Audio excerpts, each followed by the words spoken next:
Now, bilang isang Kristiyano at lingkod po ng Panginoon, I'm sure sasangayon po kayo sa akin na totoong mahirap mamuhay na hindi ayon sa takbo ng sanlibutan. Ngunit tayo po'y tinatawag ng Diyos bilang natatanging liwanag sa madilim na mundo sa pamamagitan ng pagsasabuhay ng Kanya pong salita. Doon po sa aklat ng James, chapter 1, verse 22, mababasa po natin, "Do not merely listen to the word and so deceive yourselves. Do what it says." Marami po ang nakikinig sa mga sermons, nagbabasa ng Bible, at regular na umaattend sa mga gawin ng Panginoon every Sunday at maging sa mga online services. At mahalaga pong patuloy tayong nag-aaral at natututo ng mga bagay tungkol po sa Diyos. Mahalagang tayo po'y nakikinig ng mga mensahe mula sa Bible. Ngunit, ang ipamuhay o isagawa ang ating mga narinig at natutunan ay higit po na mas mahalaga.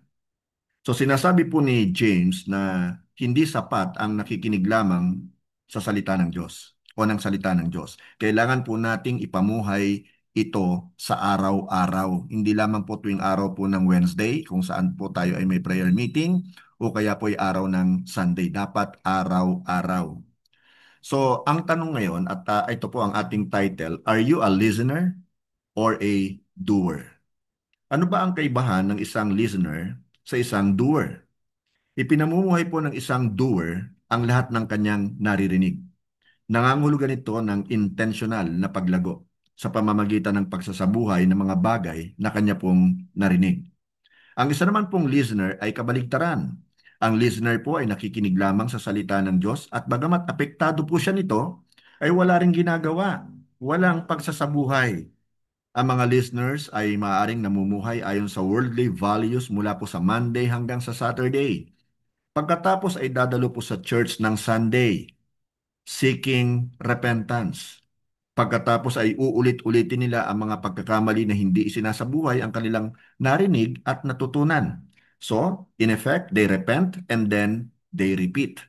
They repent and then they repeat. They repent and then they repeat. Cycle na lang, ano po? So sinabi po ni James sa James chapter 2 verse 17 naman, faith without works is dead. Ano naman po ang ibig sabihin nito? Well, simple lang po. Hindi sila maaring mapaghiwalay actually. It means you cannot have one without the other. Faith doesn't work without both listening and doing. Isipin mo itong mabuti. Kung makikinig lang tayo sa salita, ngunit hindi natin sasamahan ng gawa, paano natin mapaparangalan at mapaglilingkuran ang Diyos? Halimbawa po, sa mga nagtatrabaho, sa trabaho mo, nagpapakita ka lang ba sa opisina at pinapanood ang mga kasama mong nagtatrabaho o nagtatrabaho ka rin? Of course, dapat nagtatrabaho ka din, di ba? So kapatid kaibigan, ganun din po sa pananampalataya. Hindi mo lang pakikinggan ang salita ng Diyos, ipapamuhay mo rin ito. Ipakita mo sa mga tao sa paligid mo ang kaibahan na ibinubunga ng iyong pananampalataya. Ang isabuhay ang naririnig ay hindi lamang po pagsunod sa set of rules, ika nga. Ito po'y nangangahulugan na hayaan mong mag-ugat ng malalim ang salita ng Diyos sa iyong puso hanggang sa mabago nito ang iyong pananaw sa mundo at kung paano ka mag-react sa mga bagay at mga tao sa iyong paligid. Now, bilang isang doer of the word, kailangang hayaan mong hubugin ka ng salita ng Diyos into the person God wants you to be. Isang tunay na tagasunod at lingkod ng Diyos. Hinuhubog nito ang iyong identity at ang iyong pag-uugali. Tandaan po natin mabuti na ang pagsasabuhay ng salita ng Diyos ay hindi isang paminsan-minsan pagkilos lamang.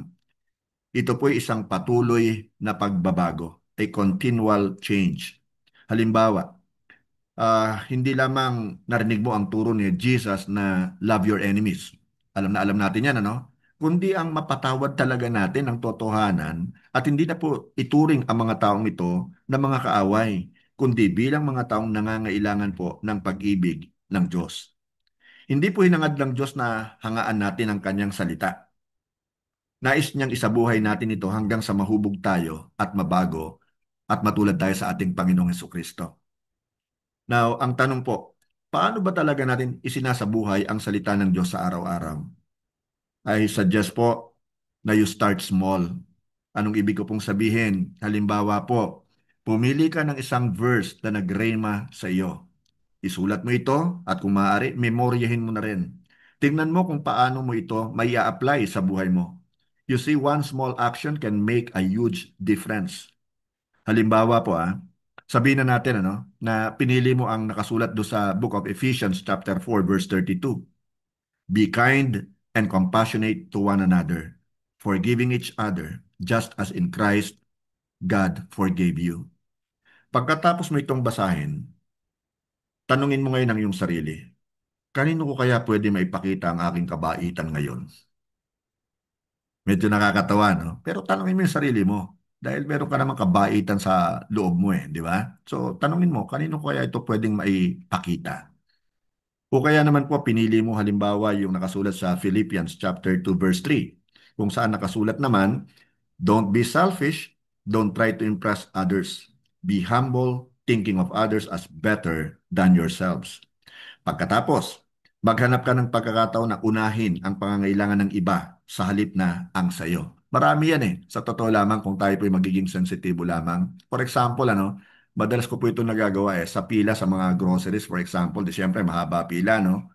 Ay, pag may nakita akong nasa likod ko na medyo matanda, although senior citizen na rin po ako, at nakita kong medyo mas mahina siya sa akin, ay sa totoo lang, mapalalaki man siya o mapababae, pinauuna ko po yan. So yung mga simple things like that, po pwede po natin ito makapakita sa atin pong kapwa. Now, hindi naman kailangan talagang maging malaki.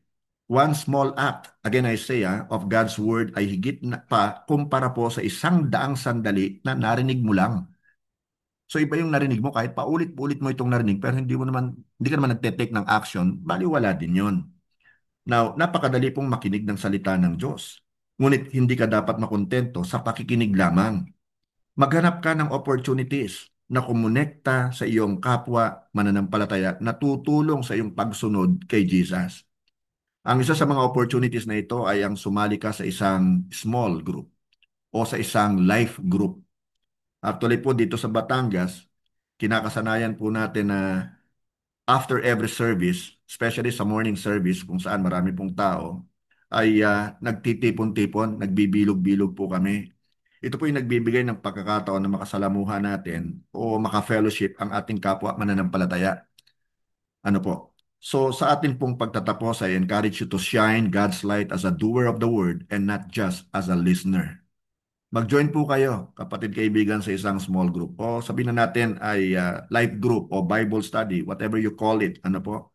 Para ma-experience nyo kung paano maging doer of the word.